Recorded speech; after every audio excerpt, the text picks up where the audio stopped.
ยอดอิลีท่านผู้ชม FC แฟนคลับ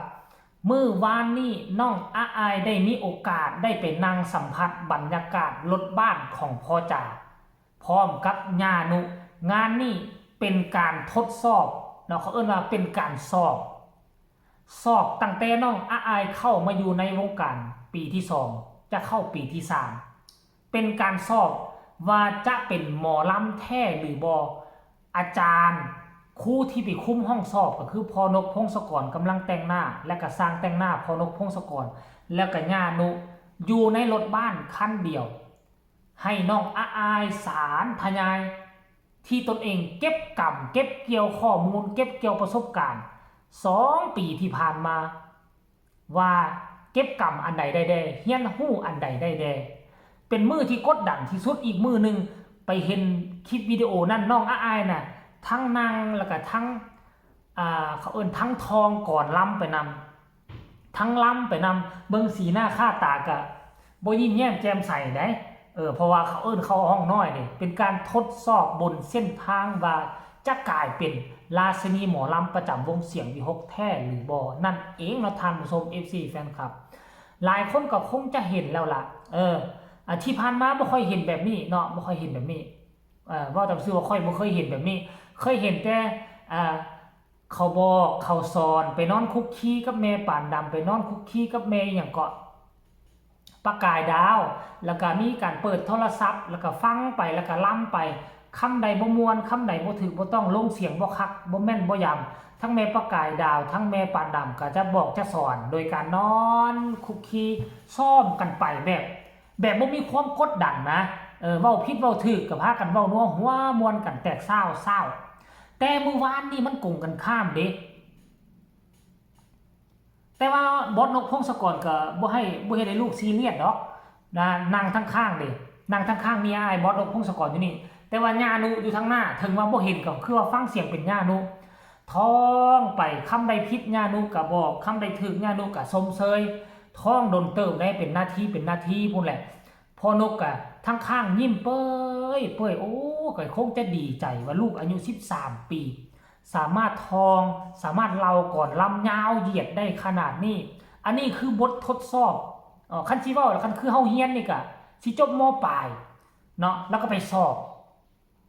แต่ว่าสอบตัวนี้เป็นสอบชีวิตจริงเป็นสอบเหตุการณ์จริงบ่ได้สอบเอาปากกามาเขียนสอบตอบคำถามอันนั้นมันเฮาก็ยังกดดันกันได้ตอนสมัยนั้นเฮาอยู่เนาะเฮาสอบแต่ละเทื่อกดดันแต่มาสอบตัวจริงแล้วนี่นะกดดันกลัวเป็น100 เท่าพันเท่ายังโชคดีที่ว่าผู้ที่มาฟังผู้ที่มาอันนั้นหั่นเป็นบอสนกเป็นผู้ที่เขาเอิ้นเป็นพ่อผู้ปลุกปั้นในวงการ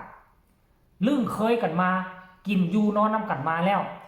มันก็จังบ่กดดันปานใดลองให้ผู้อื่นมั้ยวงอื่นมาติล่ะเอาหัวหน้าวงอื่นเอาบรมครูวงอื่นมานั่งเบิ่งแฮงสิกดดัน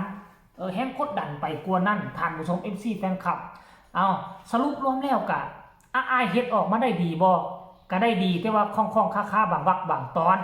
ก็อีกบ่โดนดอกอีก4 หน้า 5 เดือนคันถ้าน้องมีความพยายามคงจะจื้อก่อนลำตัวนี้แบบเบ็ดเสร็จคือกันกับจื้อเพลงแต่ละเพลงเป็น100 เพลงที่น้องจื้อมาได้ท่านผู้ชมเนาะอยากให้ทุกคนไปชมคลิปนี้นำกันสากลเนาะไปชมวิดีโอตัวนี้แล้วพวกเจ้ามีคำคิดคำเห็นคือใดๆก็ให้ส่งข่าวมาแลกเปลี่ยนบทเรียนนำกันดังใต้คอมเมนต์ประกอบคำคิดคำเห็นได้นำกันโลดไปชมพร้อมๆกัน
ห็นบ่ทุกคน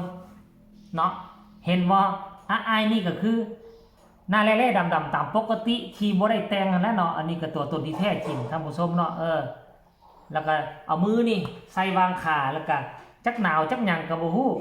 ทั้งพอเพิ่นกับทั้งแต่งหน้าไปกับทั้งยิ้มเป้ยไปแม่ทุกคนแหมว่าเนาะถึงว่าอาจจะบ่เฮ็ดออกมาบ่ได้ดี 100% แต่อันนี้คือการฝึกฝนรอหลองเนาะน้องน่ะบ่มีโอกาสหลายคือคนอื่นเพราะน้องต้องได้ซ้อมเพลงอื่นๆแต่ละค่ำคืนนี่น้องขึ้นนี่ 5-6 เพลงขึ้นไปเนาะน้องก็ต้องเอาเวลาไปซ้อมเพลงแน่และอันตัวก่อนล่ำแบบนี้นี่น้องก็ต้องฝึกฝนรอหลอกน้องก็ซ้อมไว้คือกันแต่มันมีเวลาที่น้อยที่สุดที่จะมาซ้อมนะนี่ทั้งโรงเรียนทั้งจะซ้อมเพลงทั้งจะซ้อมก่อนล่ำเนาะเอาเวลาใดไปพักผ่อนก่อนนี่สำคัญแต่ว่าน้องสามารถ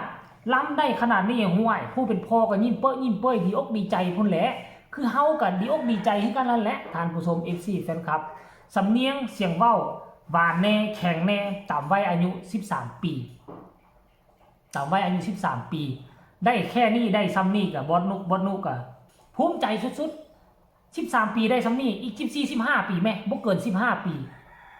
น้องคงจะจดจำบทกลอนบทเพลงเกือบทั้งหมดอยู่ในประเทศไทยสำหรับ